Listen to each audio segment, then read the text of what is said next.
I must also say, Comrade Chair, I'm very, very glad that for all of these hours that we've been here, we've only sang one song. I'm very, very glad.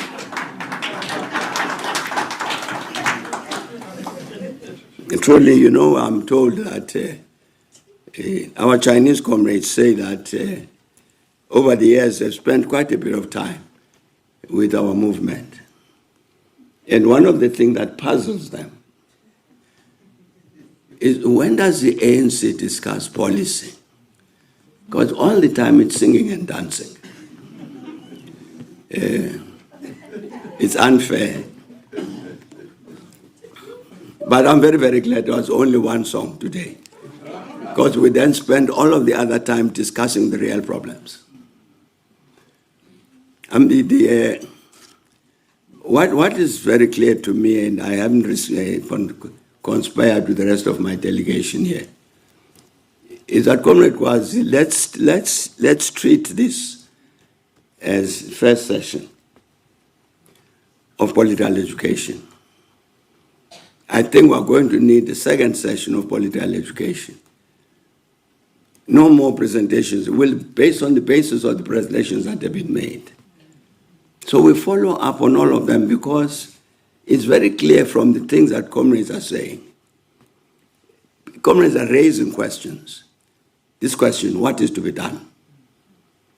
We can't just meet here the whole day and say, well, we met. They want to answer the question, what is to be done? What action do we take? What actions do we take about the renewal of the ANC? And the sense I got, we're all saying, it's a critical matter that we must be attended to. We need to look at this matter about conferences.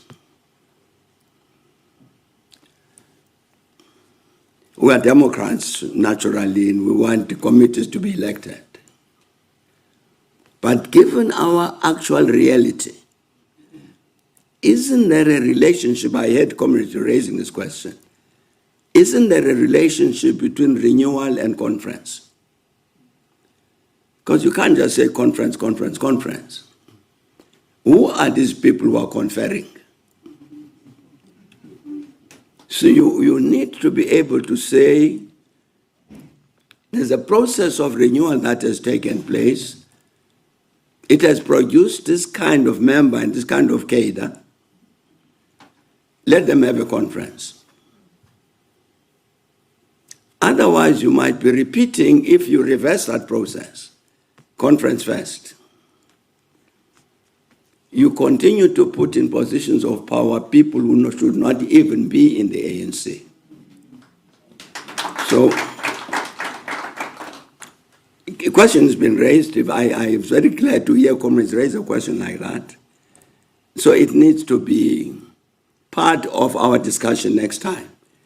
I'm not saying, Comrade Chair, that you wait for us to come back. I think we should put in place processes of discussion among ourselves. How do we take these matters further? I'm told you are saying now that there's even a proposal that's going to come from this political school to the PTT, our own proposals. That's a very good idea. But I think we need to engage these things ourselves. But as this group that came to make this presentation, this brigade, I think we should come back for session 2 to follow up on this issue, what is to be done about all of these matters, not just renewal. Questions have been raised.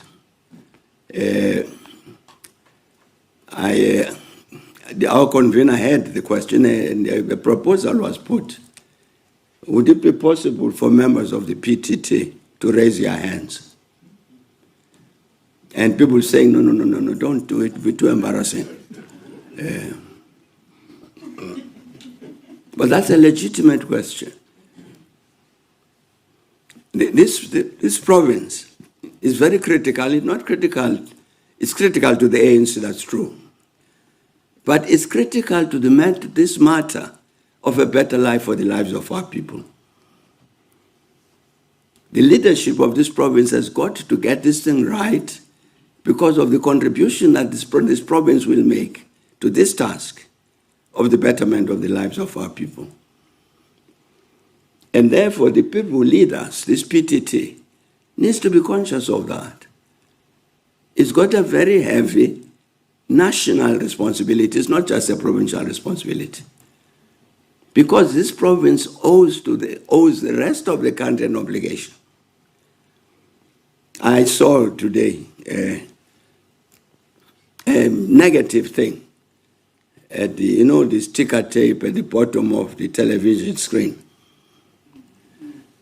I don't know if you saw. It says the World Bank has determined that the World Bank has determined that the worst performing seaport in the world is Durban.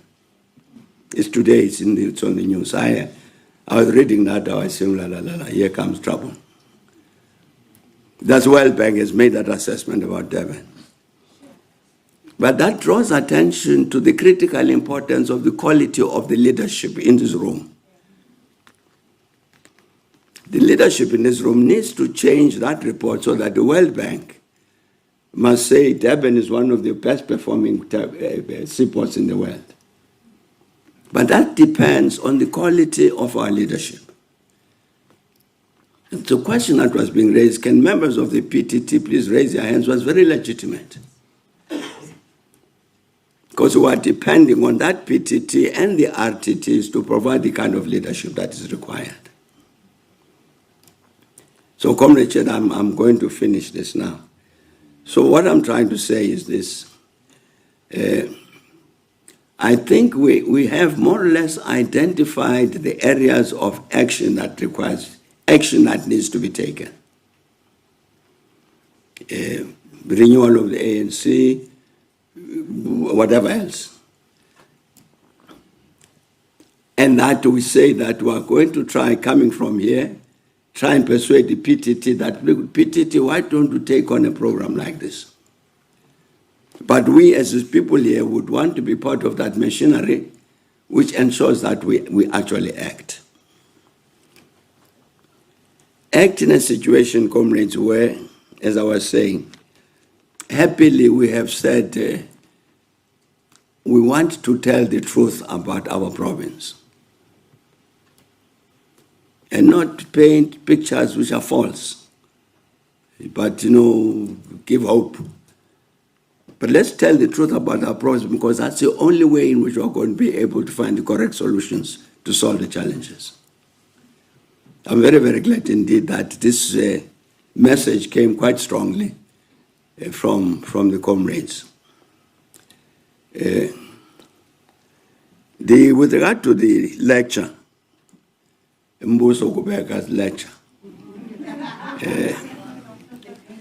I suggest that, Comrade, you should write and say that. I'm not promising what response you are going to get, but just write and say, please come and do the Mbuso Kubeka lecture. We'll have a look at it. All right. But comrades, thanks indeed for coming and staying as long as you have, and the contributions. It's a statement we're all making. And the statement we're making, we recognize the challenges of the province.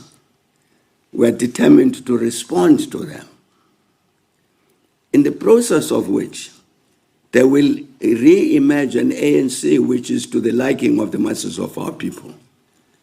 But more centrally, they will re-emerge an ANC which actually addresses the concerns of the people. That's a commitment that we're making. And I'm very, very glad to hear that. And so I'm saying we want to come back, Comrade Mshengu will come back to be part of the process of discussing the question, what is to be done.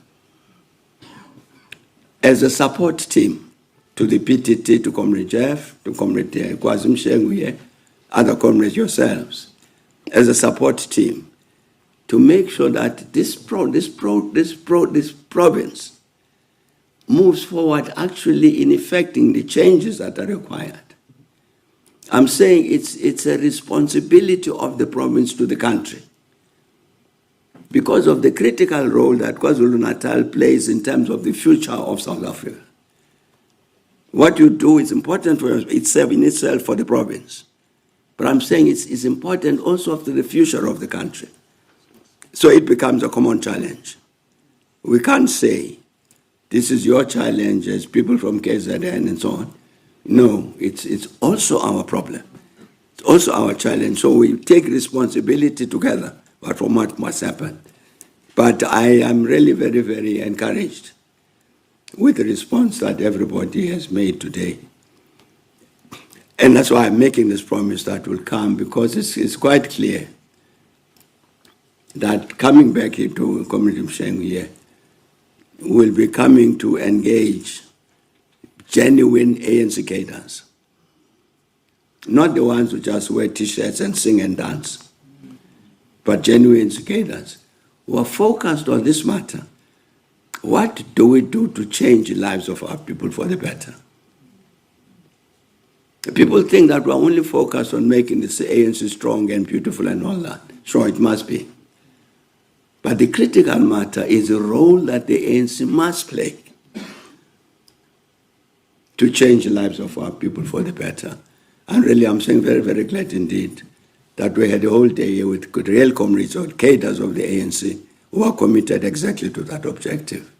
I think together we will win. Thanks a lot, comrades.